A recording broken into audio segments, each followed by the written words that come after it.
Mic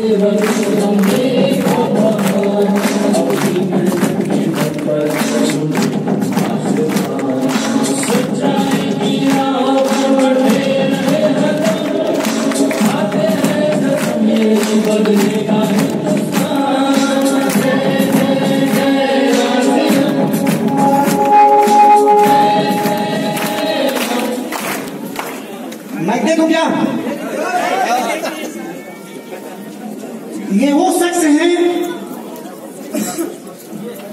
जो एक एक चीज को क्लियर करते हैं कि आप स्टार डायमंड या क्राउन क्लब कैसे कर सकते हो। डायमंड क्लब के बारे में बात नहीं करते हैं,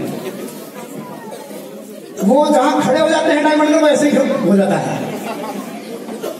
ये इनसे अगले कुछ समय में हम कहेंगे कि सर थोड़ा सा कैसे क्लब कंप्लीट होता है। आपकी जोरदार तालियों में उनको माइक देना चाहता हूँ। तालियों इतनी खतरनाक होनी चाहिए।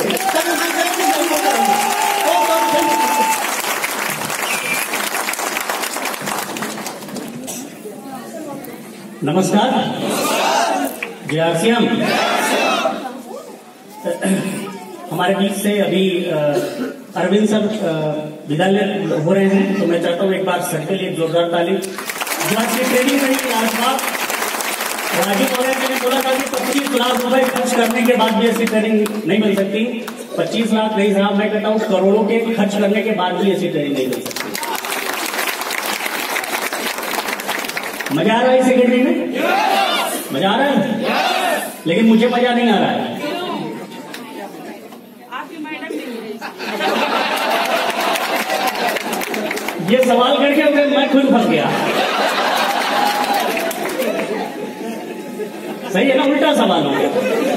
होता है कभी कभी कि कोई कोई सवाल ऐसा हो जाता है खुद के ऊपर भारी पड़ जाता है, तो ये उल्टा सवाल हो गया। और गलती से जो पूरे इस टीम की जो मुखिया है उनके सामने ये सवाल मैंने किया, तो जवाब तो मिल रहा ही है ना? लेकिन मजा इसलिए नहीं आ रहा है कि आपके अंदर वो जुनून दिख नहीं रहा है कि आप रॉयल एकेडमी में बैठे हुए हैं। मुझे नहीं दिख रहा, आपको दिख रहा होगा, आपको महसूस हो रहा होगा, लेकिन मुझे नहीं हो रहा। आपको हो रहा है क्या? हो रहा है? देखिए, अभी कोई भी बात करने से पहले एक बात मैं बताना चाहता हूं आपको कि हम सभी एक ऐसे खानदान से बिलोंग करते हैं, आरसीएम बिजनेस में ऐसे परिवार से बिलोंग करते हैं जो इस परिवार के मुखिया की अगर मैं बात करूं, अगर मैं अपने अपलाइनों की बात करूं, चाहे वो इंद्रसेन सर की बात हो, चाहे वो रवि सर की बात हो, अमरीश शुक्ला सर की बात हो, हम सभी के मुखिया यूवी सर की बात हो, और हम सभी के महागुरु राजा राम सहारण जी की बात हो, इन सभी लोगों के अंदर बस एक बात चलती है कि ये टीम पूरे हिंदुस्तान में नंबर 1 कैसे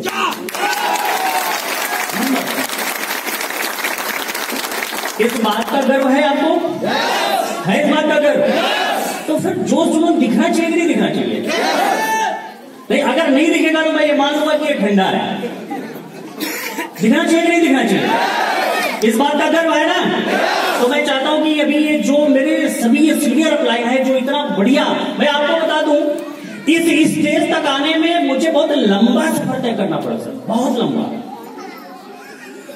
मतलब आपको मैं बताऊं, आप लकी है कि इस स्टेज पे बहुत कम समय में बहुत से ऐसे सुबह से लेकर अभी ये सेशन जो चल रहा है, बहुत से लोग ऐसे हैं जिन्होंने आरसीएम बिजनेस में 1 साल का भी समय नहीं गुजारा, वो इस स्टेज पे आ गए बोलने के लिए, माइक उनके हाथ में, हिंदुस्तान का सबसे बड़ा मंच।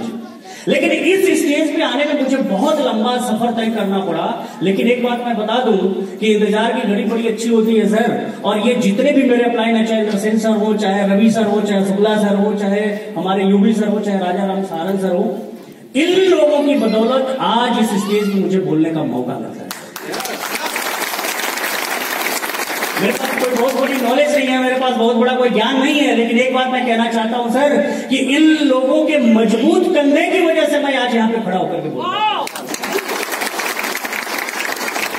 आपको एक चीज मैं बताना चाहता हूं कि कई बार हम सुनते हैं कि जहां पे व्यापार की बात होती है वहां अध्यात्म नहीं होता है। ये सभी मानते हैं इस बात को? जहां पे बिजनेस की बात होती है वहां पे अध्यात्म होता ही नहीं है, जहां पे अध्यात्म होता है वहां पे बिजनेस नहीं होता है। सही है ना?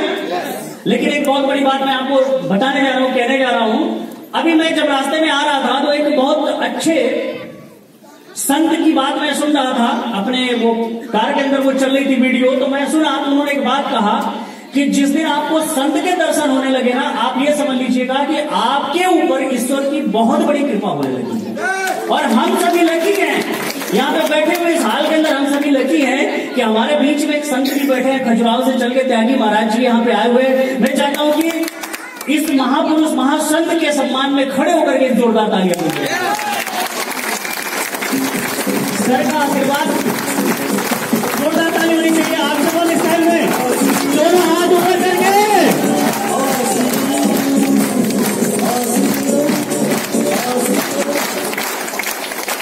यानी आपके आगमन से ये बात सिद्ध हो गई है कि आरसीएम वो पवित्र बिजनेस है जहां पे आध्यात्मिक भी हो सकता है और बिजनेस भी हो सकता है।